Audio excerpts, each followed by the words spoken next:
서구의 변화는 그야말로 격세지감, 벽해상전. 서구는 거의 뭐 절반 이상이 없었던 땅이 생긴 거라. 서구의 땅의 절반 이상은 원래는 개와 낙지들의 터전이었는데 지금 사람들이 다 쓰고 있죠.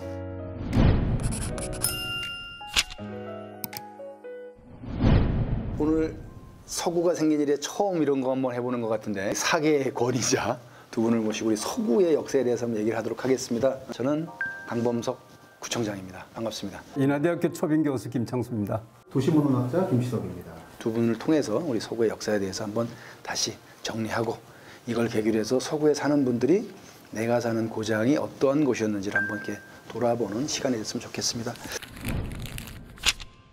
근데 사실 서구 지역은 뭐 기록상으로 보면 이제 뭐 고려 시대 때부터 쭉 기록이 나오긴 합니다. 혹시 뭐 관련해서 우리 장수 박사님이 고려 때 고려 최대 문호라고 하는 이규보가 이제 계양 부사로 와서 서구를 내려다보고 묘사를 해놓은 글 하나가 있어요. 그러니까 그 글에 보면 서구는 그야말로 망망대해에 섬들이 점점이 떠 있는 이런 모양으로 그려져 있거든요. 그 서구의 모습은 사실은 조선 후기까지 거의 유지됐고 그 이후에 이제 근대화 속에서 최근에 급속한 변화를 보이는 도시라고. 현재 가자동, 성남동 지역은 석곤면이었고 연희동 이 근처는 이제 모월곶이 이제 서곶으로 바뀌고 그 이름 그다음에 뭐 북구의 서쪽 이런 의미가 섞여서 서구가 됐고 그 구가 현재까지 이름이 오고 있는데 김정수 박사님이 잘 아시니까 조선 시대 때는 지금의 연희동, 공천동 여기는 모월곶은 물고지. 예, 우리말을 음차 표기한 걸로 보여져요. 물고지, 물이 많이 나는 땅. 지금의 신현동, 성남동은 이미 돌석자가 있지 않습니까? 거기는 이제 돌고지, 돌이 많고 돌이 많은 그 바다로 뾰족하게 나가 있는 땅. 이렇게 이제 고지가 되겠죠.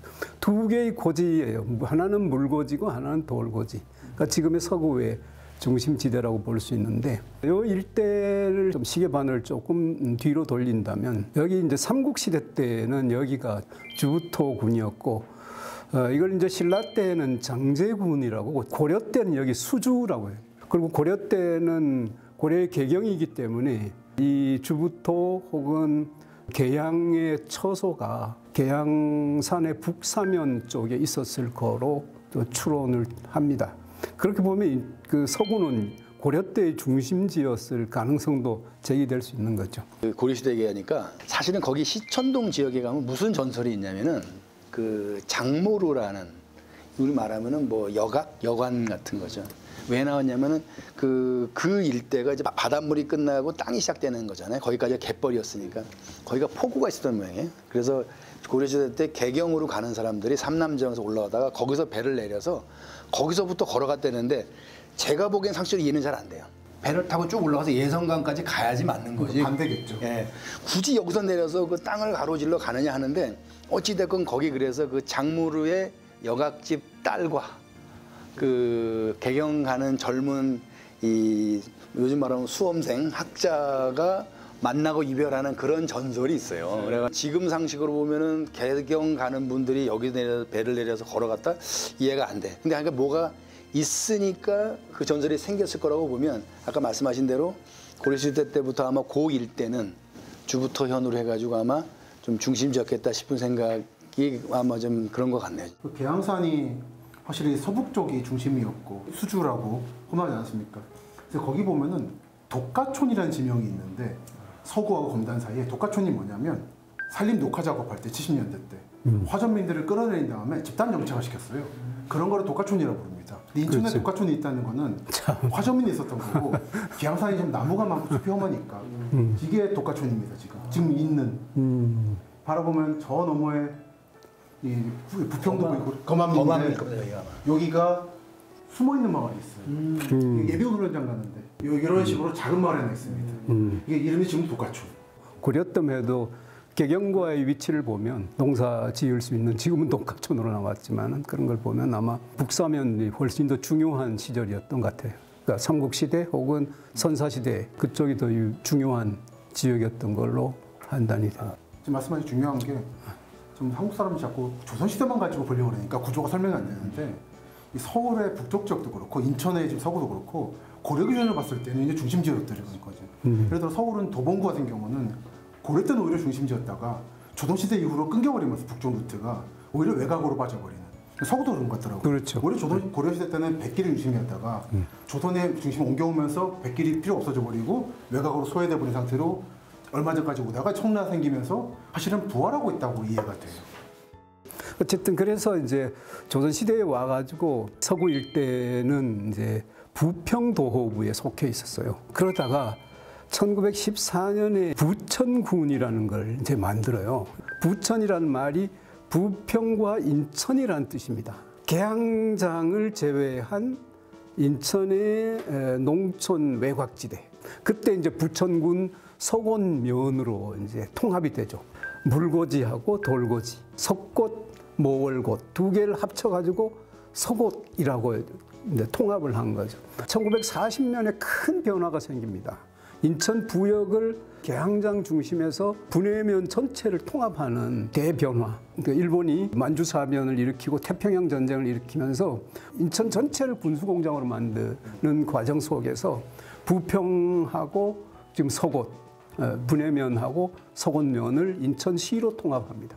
그때 이제 인천부 석곶 출장소가 만들어지죠, 그죠? 거기서부터 이제 시작돼서 68년에 부제가 실시되면서 북구 석곶 출장소가 됐고, 아시다시피 88년에는 이제 인천 직할시 서구 처음으로 이제 자치구로 분구하는, 지금부터 36년 전이죠, 긴 역사를 가지고 있습니다. 그러면 서구라는 이름은 돌고지, 석곶, 그것이 석곶. 그 석곶이 북구의 서쪽에 있다는 생각하고 석곶이라는 말하고 같이 참조를 해서 지은 게 서구. 이렇게 보면. 88년도에 서구 이름을 정할 때 저도 전해 들은 얘기입니다만 이제 현재 가자동에 오래 사시고 사실 오래전부터 거기서 이제 뭐 고등공민학교를 운영하면서 이제 여러 가지 농촌 활동을 했던 그 심재갑 교수님이라고 계셨어요. 그 심재갑 선생님이 그 서구를 그런 논리를 가지고 그냥 정하셨다는 얘기를 제가 들었어요. 그러니까 그 당시에도 서구가 유일한 거냐 막 이래가지고 약간 논란이 좀 있었다고 그래요. 근데 어쨌든 뭐 다른 거 없으면 석원면도 있었고 뭐 북구의 절반 서쪽이니 뭐 서구로 하자 이랬다는 거예요. 마침 지금 얼마 전 낸 책에서 말씀을 드렸었습니다. 이 지역이 확실히 정말 터줏대감처럼 좋은 일 많이 하셨더라고요. 블럭으로 만든 그 허술한 건물 있어요. 공장 같은 거. 그 자리가 옛날에 이분이 그 고등공민학교를 거기서 운영했던 그쪽 집안의 그 저 후손들한테 저거 어떻게든 헐지 말아보자. 그래서 여기를 다른 공간으로 써서 그러니까 서구 지역에 아마 그 예외적으로 이렇게 살아남는 도시재생 사업을 한번 한겨보자 이렇게 좀 얘기 좀 하고 있습니다. 마치 분당에 한산희 씨가 한산희 씨 문화공원 만든 것처럼 좋은 컨셉인 것 같습니다. 박사님은 서구 와보신 적 있으세요? 서구는 자주 오죠. 아, 예. 저는 뭐 전국의 구석구석 안 가는 데는 없습니다만 특히 간척과 매립에 좀 관심이 많은데 인천에서 간척과 매립의 역사할 때 제일 중요한 데는 송도 연수구와 함께 이 서구죠. 서구는 거의 뭐 절반 이상이 없었던 땅이 생긴 거라. 사실은 지금의 서구는 두 차례 큰 매립의 지형을 만들어낸 거지 않습니까? 청남 물막이 공사라고 이 황해 도민들이 이렇게 모여가지고 사업을 진행한 게 그게 이제 64년부터 72년까지 그거는 이제 물막이만 하는 거지 땅을 채울 수 있는 정도는 아니었어요. 그러니까 동아건설이 80년부터 시작해가지고 91년까지 했던 동아매립지 공사가 바로 율도에서 지금 안암도, 가서도까지 전체를 남북으로 연결해서 제방을 쌓고 지금 청라 국제도시를 포함한 매립지가 만들어지죠. 그 속에 보면 서해에 떠있던 34개의 섬이 있었어요. 그죠? 28개가 사라졌습니다. 많이 바뀌었죠. 지금 박사 말씀하신 대로 서구의 땅의 절반 이상은 원래는 개와 낙지들의 터전이었는데 지금 사람들이 다 쓰고 있죠. 서구는 아쉬운 게 섬이 참 많았고 유명한 섬들로 많았는데 싹 메꿔지는 바람에 오히려 요즘 사람들이 상상을 못한다는 게 아쉽더라고요. 그렇죠. 해상 도시였고 지금도 약간 그 남아 있는데 부활시켜서 하는 게 어떻게 생각하긴 합니다. 청라 약간 운하도 있긴 합니다만 좀 약간 네. 느낌이 약해요. 네, 알겠습니다. 자, 그럼 이제 실제로 바뀌어온 거를 다시 한번 이제 10년 단위로 한번 살펴보도록 하죠. 60년대 서구를 가장 크게 바꾼 거는 경인고속도로. 이 경인고속도로가 서구는 도시화의 시작이지만 또 한편으로 성남동과 가정동을 갈라놓죠. 그래서 빛과 어둠이 또 동시에. 이거는 서구뿐만 아니라 인천시 전체가 사실은 경인고속도로로 도시가 분절되는. 적어도 뭐 미추홀구하고 서구는 부평구, 계양구까지 다. 그렇죠.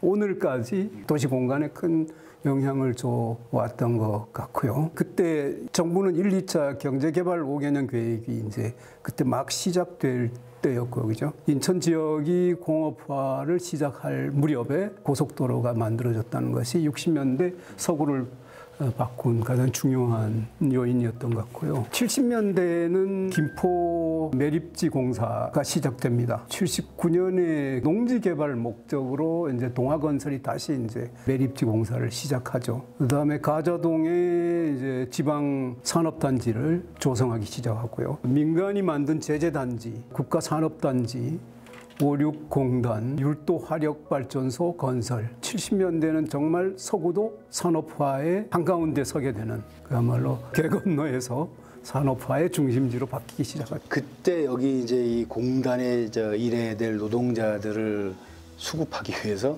전라도하고 충청도에서 대거 인천으로 온 거죠.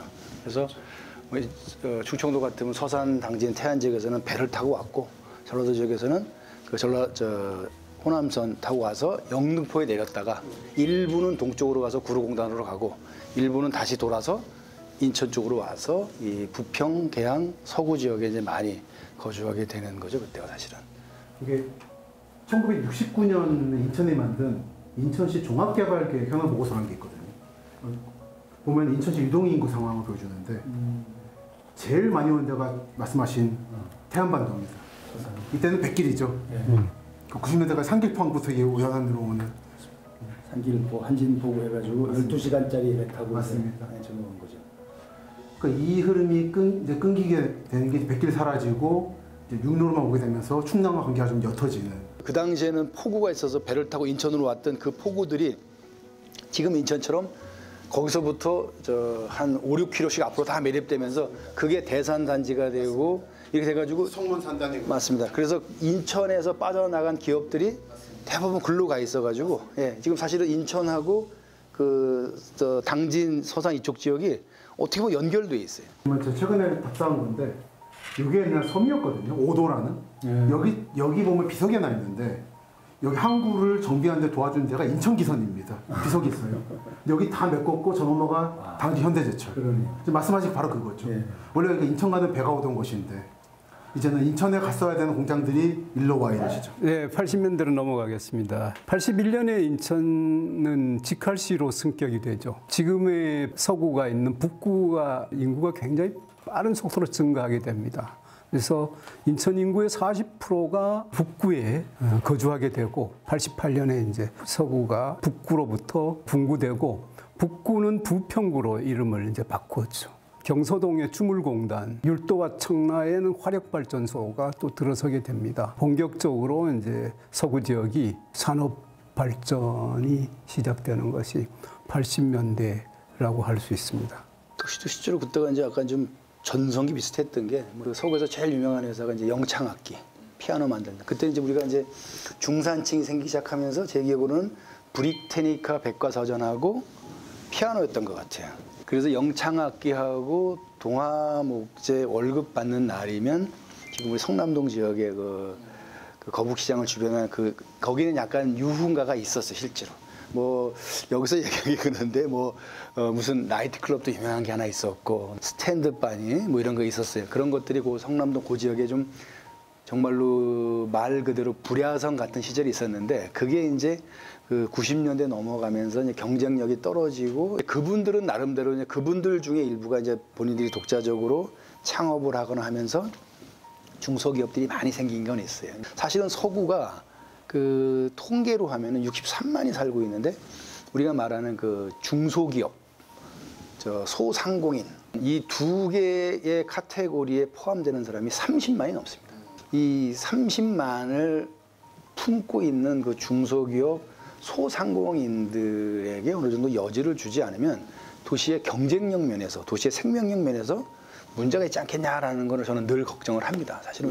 좀만 이어가면 서부산단 그렇습니다. 그리고 경서동. 그렇습니다. 저 이게 상징하는 바 크다 생각하거든요. 고려시대 때 첨단 상품 만들던 도요지가 여기에 있고, 여기가 지금 한국 중소기업을 떠받치고 있는 산단이 있는 거고, 참 상징하는 공간인데 이 두 개가 다 서구에 있는 거죠. 90년대로 가서 서구의 지형 전체를 뒤바꿔 놓은 매립지 공사가 끝나게 되죠. 그래서 서부의 해안선들이 이렇게 가지런하게 직선으로 바뀌게 되는 서구 지역의 지형이 완전히 달라지는 것이 90년대 초, 91년도였고요. 행정적으로 큰 변화는 95년도에 검단면 전체가 이제 인천 서구로 편입되는 거죠. 그러면서 서구는 또 큰 변화 발생하게 된다고 말씀드릴 수 있습니다. 그 당시 개발이 구획정리 사업이 이렇게 되니까요. 이거 시기적으로 90년대 말이다 보니까 그때만 해도 이제 농사 짓는 분들이 땅에 대한 애착이 강하잖아요. 결과적으로는 뭐 예를 들어서 아버님한테 더 이익이 가는 겁니다 해도 왜 내 땅을 도로에 내놓느냐는 거에 대한 거부감이 좀 크시다 보니까 그렇게 해서 서구 지역에 지금 뭐 한 6개 정도 구획정리 사업을 했죠. 신도시 전에 검단 지역은. 근데 어느 곳도 사실 성공적으로 평가받을 수 있는 데가 없어요.